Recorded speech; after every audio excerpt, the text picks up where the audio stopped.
Subscribe करें अपने YouTube channel learn about medicine को और बेल आइकन दबाएं लेटेस्ट नोटिफिकेशन पाने के लिए। स्वागत है दोस्तों एक बार फिर से आपके अपने YouTube channel learn about medicine में, जहां आप पाते दवाइयों के बारे में संपूर्ण जानकारी। आज हम बात करेंगे एक ऐसी बीमारी के बारे में जो दुनिया में लाखों लोगों को हर साल प्रभावित करती है और इस बीमारी को कलंक के जैसे देखा जाता है। बीमारी का नाम है टीबी यानी ट्यूबरक्यूलोसिस। टीबी एक संक्रामक बीमारी है जो मायोबैक्टीरियम ट्यूबरक्लोसिस नाम के बैक्टीरिया से होती है। यह बीमारी सबसे ज़्यादा फेफड़ों पर असर डालती है, लेकिन यह शरीर के किसी भी हिस्से को प्रभावित कर सकती है, जैसे हड्डियां, किडनी, ब्रेन आदि। टीबी कैसे फैलती है? टीबी हवा के जरिए फैलती है। जब कोई संक्रमित व्यक्ति खांसता, छींकता या जोर से बात करता है तो हवा में टीबी के बैक्टीरिया फैल जाते हैं, और कोई स्वस्थ व्यक्ति जब हवा में इन बैक्टीरिया के संपर्क में आता है, वह सांस लेता है तो उन्हें भी टीबी हो सकती है। लेकिन ध्यान दीजिए, हर बार टीबी का बैक्टीरिया शरीर में जाने का मतलब यह नहीं कि उसे बीमारी हो ही जाएगी। बहुत से मामलों में हमारी रोग प्रतिरोधक क्षमता, जो इम्यून सिस्टम है, वह बैक्टीरिया को रोक देता है, टीबी की बीमारी नहीं होने देता। अब जानते हैं टीबी की बीमारी होने पर मरीज में क्या क्या लक्षण दिखाई देते हैं, इस बीमारी को कैसे पहचाना जा सकता है। तो कुछ प्रमुख लक्षण जैसे लगातार 2 हफ्ते से ज़्यादा के लिए खांसी चलना, खांसी में खून आना, वजन घटना, तेज बुखार आना, खास करके रात के समय, पसीना आना, यह भी रात के समय होता है, और व्यक्ति को थकान और कमजोरी लग सकती है। अगर यह लक्षण लगातार बने रहें तो बिना देरी किए तुरंत ही अपने डॉक्टर से सलाह लें। जब आप डॉक्टर के पास इन लक्षणों को लेकर जाते हैं तो डॉक्टर द्वारा टीबी के कंफर्मेशन के लिए कुछ जांचें करवाई जाती है, जिनमें मुख्य रूप से स्पुटम बलगम की जांच होती है, चेस्ट एक्सरे किया जाता है, सीबी नेट या जेनेस्पर्ट टेस्ट जो बैक्टीरिया की पहचान के लिए किया जाता है, ब्लड टेस्ट और टीबी स्क्रीनिंग टेस्ट यह करवाए जाते हैं। जब इन जांचों के द्वारा टीबी की पुष्टि हो जाती है तो व्यक्ति को इस बीमारी को ठीक करने के लिए दवाइयाँ दी जाती है। कौन कौन सी दवाइयाँ दी जाती है, क्या इलाज डॉक्टर द्वारा दिया जाता है, उसे भी हम यहाँ पे जान लेते हैं। अच्छी खबर यह है कि टीबी को पूरी तरह से ठीक किया जा सकता है, बशर्ते इसका इलाज समय पर और सही तरीके से किया जाना चाहिए। सरकारी अस्पताल में टीबी का इलाज बिल्कुल ही मुफ्त होता है। टीबी के इलाज में इस्तेमाल होने वाली दवाओं को डोज थेरेपी के अंतर्गत रखा गया है।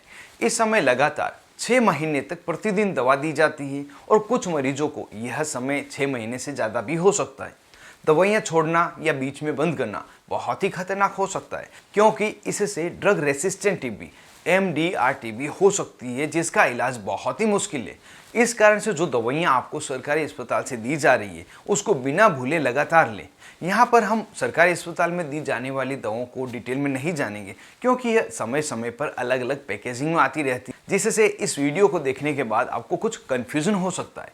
सरकारी अस्पताल में जो दवाइयाँ दी जा रही है उन्हें स्टाफ के बताए अनुसार ही लें, और अगर उन दवाओं को किस तरह से लेना है आप भूल गए हैं तो तुरंत ही वापस अपने स्टाफ से जाकर मिले, जिससे कि वो आपको सही तरीके से लेने का तरीका बता सकें। यहाँ हम मेडिकल स्टोर पर मिलने वाली दवाओं के बारे में विस्तार से जान लेते हैं, जैसे कि इंजेक्शन केनामाइसिन, इंजेक्शन स्ट्रेप्टोमाइसिन, कुछ दवाइयाँ जैसे आइसोनियाजाइड, रिफाम्पिसिन, एथाम्ब्यूटोल, पायरिजिनामाइड आदि। इन सभी दवाओं के कॉम्बिनेशन की जो ब्रांड सबसे ज़्यादा अवेलेबल है, जो सबसे ज़्यादा पॉपुलर है, वह है AKT4 किट, जिसमें यह चारों ही दवाइयाँ मिली होती है। इसका एक किट प्रतिदिन लगातार 2 महीने तक लेने के लिए दिया जाता है। जब 2 महीने तक यह किट ले लिया जाए तो अगले 4 महीने के लिए AKT3 किट प्रतिदिन 1 लेने के लिए दिया जाता है, और AKT3 किट में आइसोनियाजिड, रिफाम्पिसिन, इथाम्ब्यूटोल यह 3 दवाइयाँ ही होती हैं। मतलब 2 महीने तक पायरिजिनामाइड दी जाती है, उसके बाद में पायरिजिनामाइड को लेना बंद करना होता है। यह किट किस तरह से लिए जाते हैं, अगर इसके बारे में आप जानना चाहते हैं तो इन दोनों ही किट के बारे में मैंने अलग से वीडियो पहले ही बनाए हुए हैं। ऊपर आई कार्ड में क्लिक करके इन दोनों ही किट के वीडियो को आप पूरी तरह से देख सकते हैं और उसकी जानकारी आप ले सकते हैं। इन सभी दवाओं के अलावा मरीज में आवश्यकता होने पर इंजेक्शन स्ट्रेप्टोमाइसिन या इंजेक्शन केनामाइसिन भी लगाए जाते हैं, और अगर इससे भी ज़्यादा फायदा नहीं हो, मरीज़ बार बार दवाओं को बीच में लेना छोड़ रहा हो, तो उनमें बिल्कुल ही अलग इलाज दिया जाता है जो मरीज़ से मरीज़ अलग होता है, क्योंकि उस समय मरीज़ में MDR टीबी हो जाती है। इस इलाज के अलावा भी मरीज को कई बातों का ध्यान रखना होता है, जिसमें सबसे पहला है दवाइयों का नियमित तथा पूरा कोर्स लें। पौष्टिक खाना खाएं, जैसे कि दूध, अंडा, दाल, फल, भीड़ भाड़ में मास्क पहने ताकि दूसरों में यह संक्रमण नहीं फैले, छींकते खांसते समय मुंहों को ढकें, समय समय पर फॉलोअप टेस्ट करवाते रहें। इन सभी बातों का ध्यान भी आपको इलाज लेने के साथ में रखना आवश्यक होता है। टीबी को लेकर व्यक्तियों में कुछ भ्रांतियां हैं। जैसे कई लोग सोचते हैं कि टीबी की बीमारी छूने से फैलती है, तो यह बिल्कुल गलत है। अगर संक्रमित व्यक्ति के मुंह पर कपड़ा ढका है तो यह बीमारी आसानी से नहीं फैलती।